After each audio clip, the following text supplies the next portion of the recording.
Hey, it's Dan Antonelli from Kickcharge Creative, author of Branded, Not Blanded. Today's episode, we're going to be talking about the branding for RW garage doors, which would change after our rebrand. So RW, if you guys have heard me speak, you probably know that I really dislike brand names that use initials, especially for home service companies. Really hard for a consumer to remember. Hard to assign a promise to an initial-based brand. So we're not big fans of them because, first of all, again, no one remembers them. Second of all, there's no promise. Third of all, there's no visual that I can associate with it. So initial-based brands are really hard to brand. So certainly on naming, I'm gonna give that a 2. In terms of being memorable as a whole, the logo itself, which is over here, is just something that's somewhat generic. The rooftop logos, generally not something that people are looking at and it's like, oh my God, that's so unique. I'm totally gonna remember that. So on that, I'm just gonna say it's a 3. Brand colors, his brand colors, although not very dominant on this actual truck wrap, are actually yellow and black. If you know anything about Kickcharge, you may know we have a slight affinity for yellow and black. In this particular case, however, it's really not integrated here very well. So for that reason, I'm gonna score it low because you don't really know that that's their brand colors because the whole wrap is using some other imagery. The logo and the lockup itself, again, like I mentioned earlier, just something that's not very compelling, not something that I want to look at twice or learn more about, and not something that's delivering like an amazing brand promise, like, oh my God, like this looks like an amazing company. Instead it kind of feels very generic and not something that is exuding the confidence, the ability to get higher tickets. Those things all factor in on what that logo is and is not communicating, right? So in this case, I'm gonna give that a 2. And then the vehicle wrap. So this is a great case study on really not how to wrap your truck, okay? So you look at a lot of the things on here, sales, service, repairs. Then they start listing some manufacturers here, RW custom carriage house, entry doors. So all this stuff here, first of all, you'll never read it as a truck is driving by, okay? So we always want to get rid of all these things. We want to distill this information, make it very clean, very easy to read, very quickly digest what it is they do. And then you see here that they've repeated the brand name over here, and that's not even really their logo, okay? So a lot of things happening here. You've got, a bigger phone number here. The website address is not even as large as the phone number. And then they've got manufacturer images here. Typically never wanna have manufacturer images on your truck. I get it that sometimes they wanna co-opt the dollars and they'll give you some money for it, which sounds great in theory, but in general, it doesn't add a lot of value. And sometimes it even hurts you, especially if you're like an HVAC contractor and you put a Train logo on there, then you signal to the consumers, oh my God, they only work with Train. And sometimes it could actually work against you. We recommend you use those co-op dollars for other things that are very specific to that brand, like maybe a dedicated PPC campaign, but do not put them on your truck. It's not really a great idea to do that. Okay, so the vehicle wrap, I'm gonna score that as a 2. Also, like I said, some other aspect on what never to do is photography, right? So you've got this imagery here, and it's really almost more challenging to even figure out what is actually being sold here, okay? So we never recommend using photography on vehicles.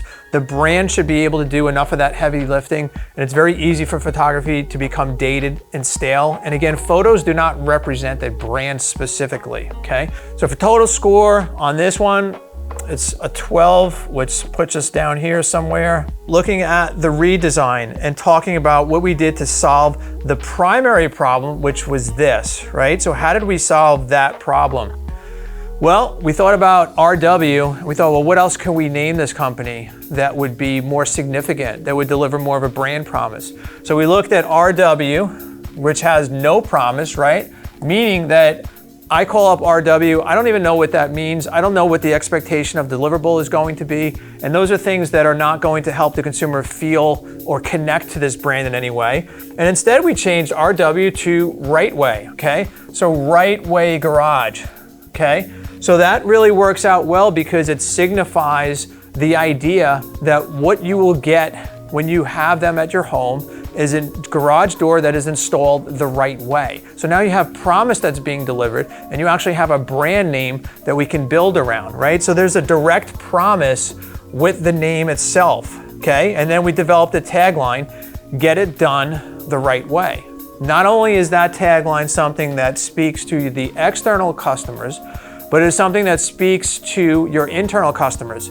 So for the employees of Right Way, they understand what that means, that we are going to get it done the right way. We do not cut corners when we deliver service to our customers. So let's look at how we fix this and what the new brand looks like, okay?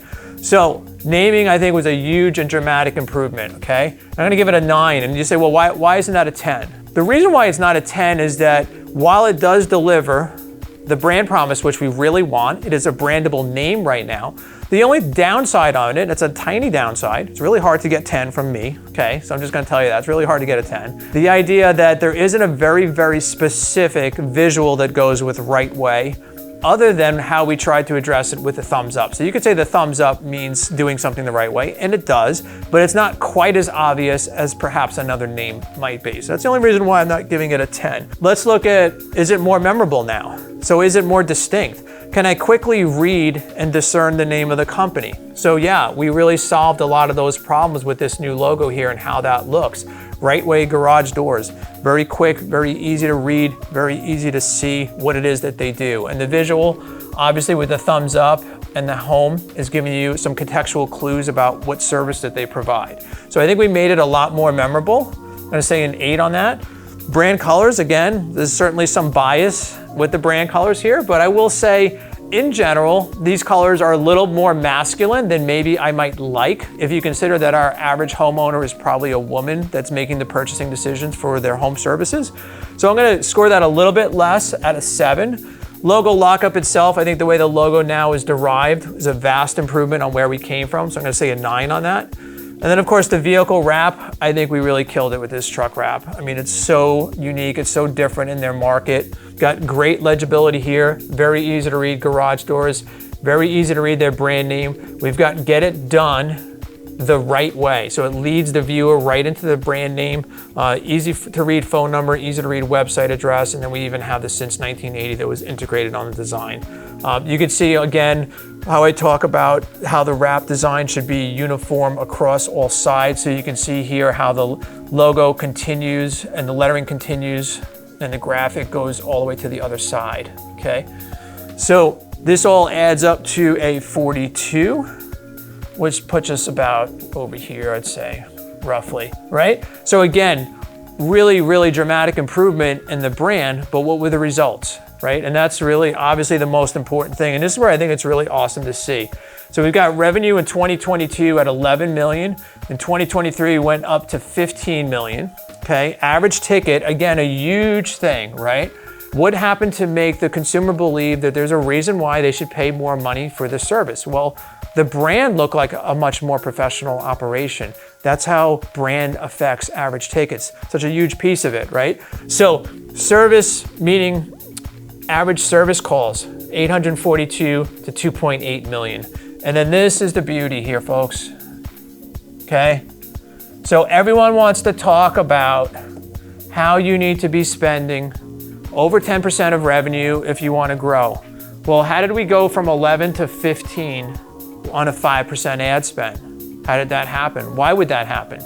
Well, again, owning space into people's minds is how you do it. So we got so much great traction in the community. People recognize the vehicles. Their branded searches went up through the roof with people typing in their name now, this Right Way. So much easier for them to remember. Again, the more obscure your brand is, the more money you're gonna need to pay for your marketing, the more you're gonna be a slave to Google, okay? So if you wanna check out more details and hear from Jake himself on what this has done to his business and the process, just check the link below. We've got a video on our website and you can check out what he says about the process and really what it's done for his business. All right, thank you.